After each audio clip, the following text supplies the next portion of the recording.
It's a very vexing problem, and it's one that almost you want to give up on.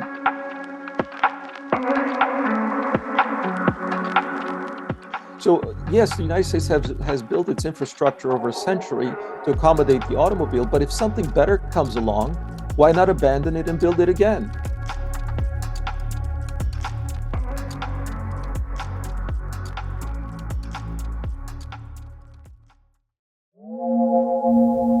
A bicycle, a scooter, one of those fancy new Amazon vans that roams the streets of New York City in the bike lane.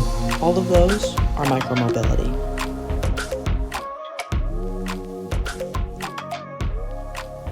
The industry that surrounds these micro devices, specifically the ones with batteries, has grown so fast regulation, enforcement, and education haven't caught up. So often it is one major thoroughfare that is 4 to 6 lanes, and the speeds are all going super fast, and there's no shoulders. There's nowhere that bikes or e-bikes are designed to be, and they're just kind of allocated to either riding on the sidewalk with pedestrians or riding on the road, which can be very terrifying. Really worry a lot about head trauma, and especially with these pop-up rent-a-centers that are very conveniently located outside restaurants and bars and, pedestrian malls. I do worry about the fact that you can access an electric mobility device, but there is not the same accessibility to the safety equipment that we know prevents catastrophic brain injury.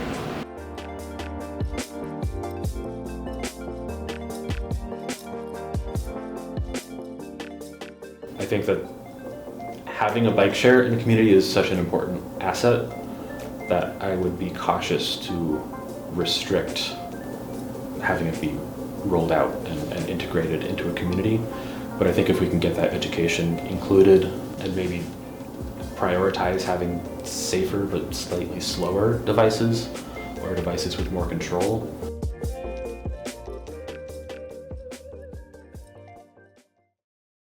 It was the arrival of the electronic mobility bikes, the e-bikes, the scooters, and the hoverboard.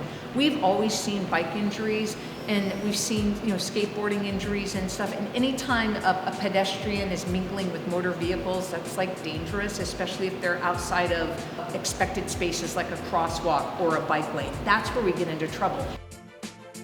A lot of the issues that health professionals are seeing with e-bikes and these crashes, they're coming from the e-motos, because especially with a throttle that takes you up past 20 miles an hour, that's where you really are going a speed that you're not super conscious of. The ability to take a human body and have it go faster than it could walk or faster than it could run and maneuver more quickly than the human body could naturally lends itself to injury. The faster you can go, the more important the helmet is, because the more likely you are to get into a situation where you lose control or your device is moving in a way that the road users around you aren't familiar with because it's still new technology.